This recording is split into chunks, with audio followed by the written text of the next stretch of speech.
Hello and welcome, I'm Abrax, and in this video I'm going to go over my feedback for the first phase of the recent PTS for Season 10 of The Division 2. The first phase of Season 10 has wrapped up, and there is a lot of good to talk about, but that doesn't mean there aren't a couple of things I'd like to see tweaked. If there is anything I miss out in this video, it's because I did not have enough time with the piece of gear or content to really form an opinion. I'm going to break this video up into three parts: the new gear, content, and the quality of life improvements, starting with the gear and weapons.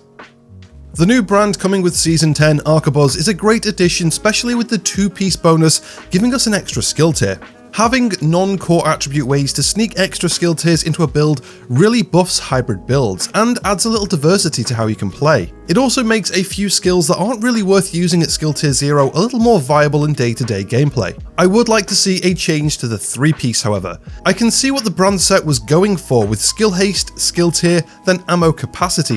It is clearly looking in the direction of hybrid players. But I feel like ammo capacity for a 3-piece isn't a good enough incentive to use it over other brands. To keep the piece more appealing to hybrid players, I think it would make more sense to have something like crit here instead, but an amount that makes stacking the pieces worth it, something like 20% over the usual 15.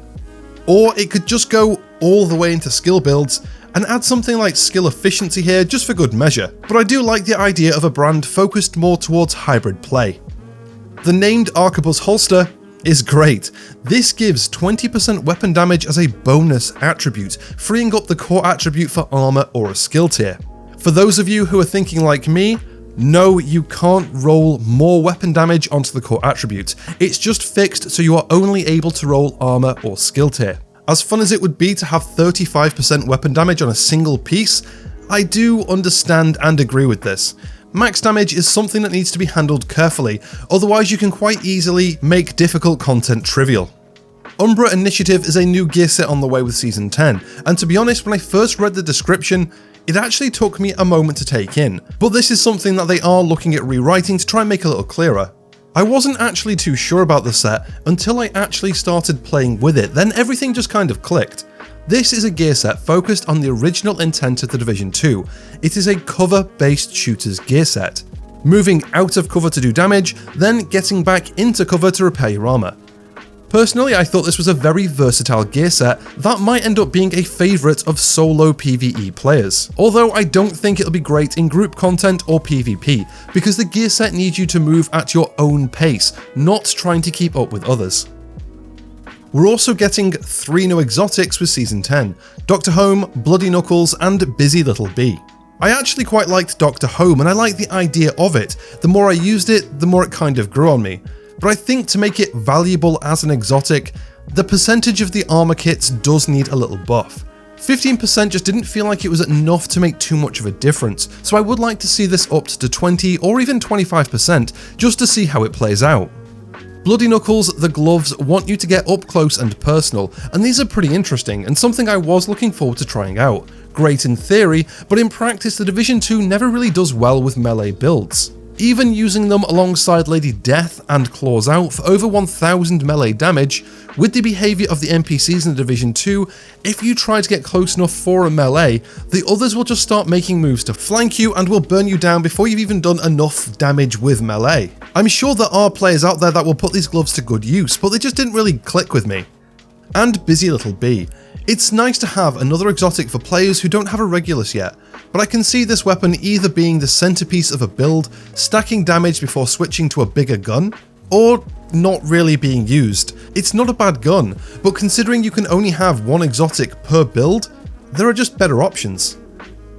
Okay, let's move on to content. The PTS did include some new content coming with Season 10, especially the 2 legendary missions, Tidal Basin and Manning National Zoo.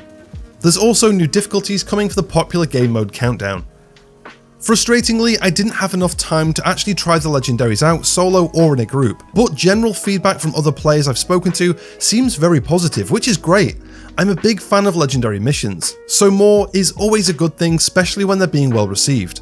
I am hoping to give them a try if they're included with Phase 2 of the PTS. Something I did get a chance to mess around with was the new difficulties for Countdown.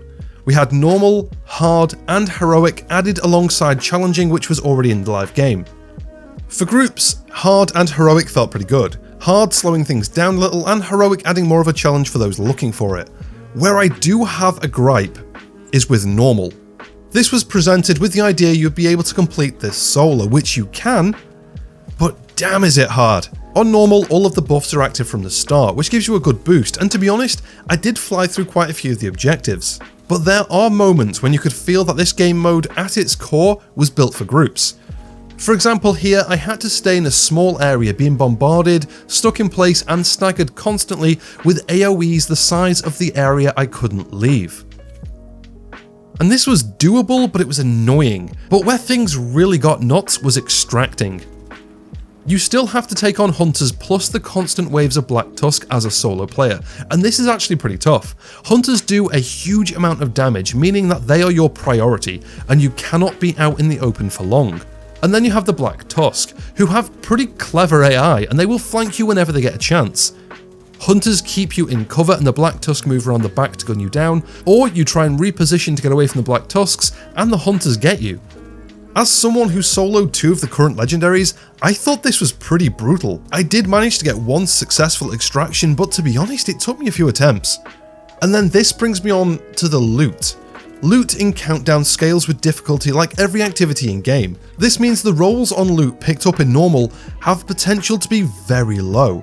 If this was a chilled difficulty for casual players to play at their own pace, this would be fine.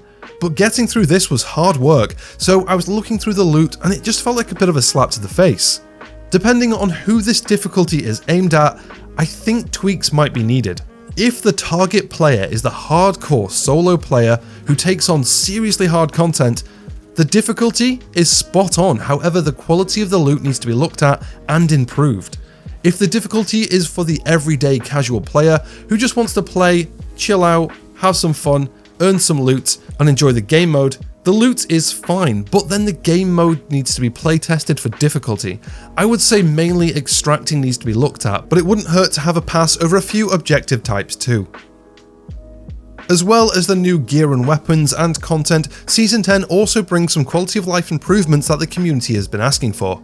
Opening up full character customization to characters of any level, the ability to hide your specialization weapon, and exotic drops dropping from any NPC in any activity.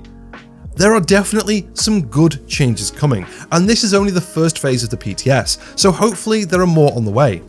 I have to say, with the increased demand for exotic components, I am happy we're going to have better chances to get some exotic drops, and hiding your spec weapon is something I've kind of wanted for a while now. If you didn't get a chance to play the first phase of the Season 10 PTS, I did release a short series of videos looking at varying aspects. I will link them all in the pinned comment and the description. I think there is a lot of good here and some things that might need a second pass. I am looking forward to the second phase and seeing what kind of changes are made. If you enjoyed this video, don't forget to give it a like and subscribe for future Division 2 content. And as always, a massive thank you to my supporters over on Patreon for helping me make this channel the best it can be. If you would like to join them and support the channel, you can for as little as £1 a month. You'll find a link for that in the description below. Have a great day, and I will catch you in the next one.